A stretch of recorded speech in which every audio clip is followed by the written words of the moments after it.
The day after Idin and his father Warad had their conversation about King Hammurabi, Idin and his older brother Amur were out kicking a leather ball. When the boys went inside to cool off, they found their father Warad sitting at a wide table in the sunny central courtyard around which the house was built. On the table lay several tablets, smooth rectangles made of clay.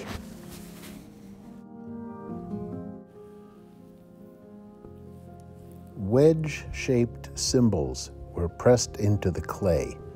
This sort of writing is called cuneiform. "What are you reading, Father?" Amur asked. Warad looked up and smiled. "This first tablet shows how much cloth we have sold this month in our store. The other shows how much we sold during the same time last year. I am comparing the numbers, deciding how much cloth I will need to buy from the weaver for the store next week. These sorts of records help me remember how much we sold last year. Otherwise, I would probably forget."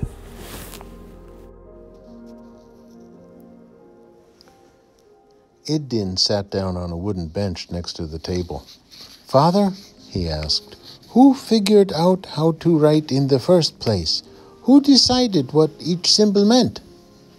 Before Warad could answer, Amur said, "The king did it. Isn't that right, Father?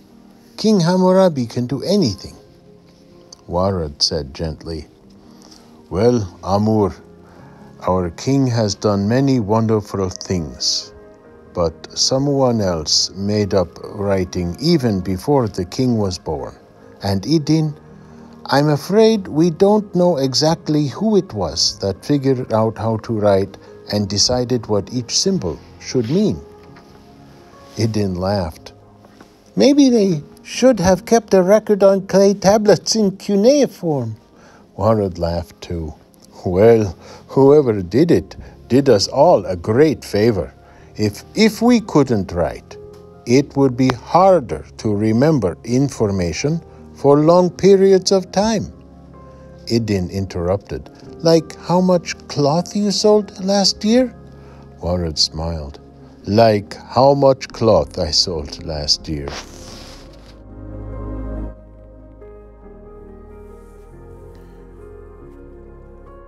People around here, between the Tigris and the Euphrates rivers, have known about writing for nearly 1,500 years.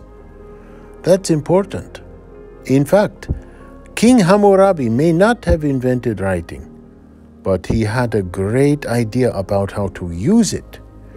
Hammurabi was so powerful that he made up a set of rules or laws for people to live by, so that they would know how to behave in different situations. Then he had his scribes write them down.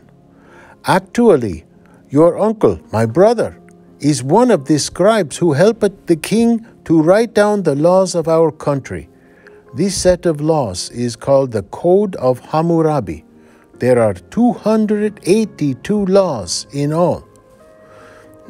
"That's a lot of laws," exclaimed Idin.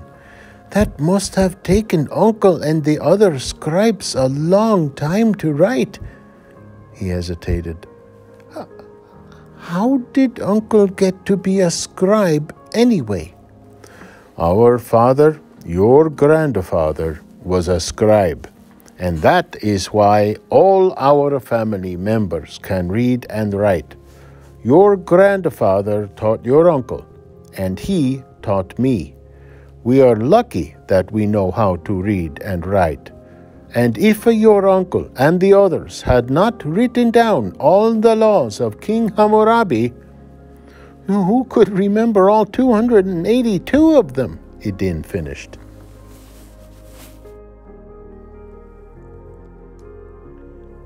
"Exactly," said Warad. "Amur, what do you think would happen if we couldn't remember the laws?" The older boy said, If we couldn't remember the laws, people wouldn't follow the same rules. Someone visiting another town might break that town's rules without even knowing it. Warad said, "And Idin, what if I gave you one set of rules and I gave Amur a different set of rules?" "That wouldn't be fair," said Idin, "unless I liked my rules better than his." They all laughed. Then Amur said, "I like writing for another reason too. After Uncle visited us, I wrote down that story he told us about being caught in a sandstorm in the desert, and how they had to lie down and cover their heads when the strong wind blew the sand so hard all around them. I read it to Idin last night." Idin smiled. "Maybe you should write a story about us, Amur." His brother thought about it. Then he answered, "That is a funny idea, Idin. Who would want to read a story about us?" Then the boys went back outside to play some more.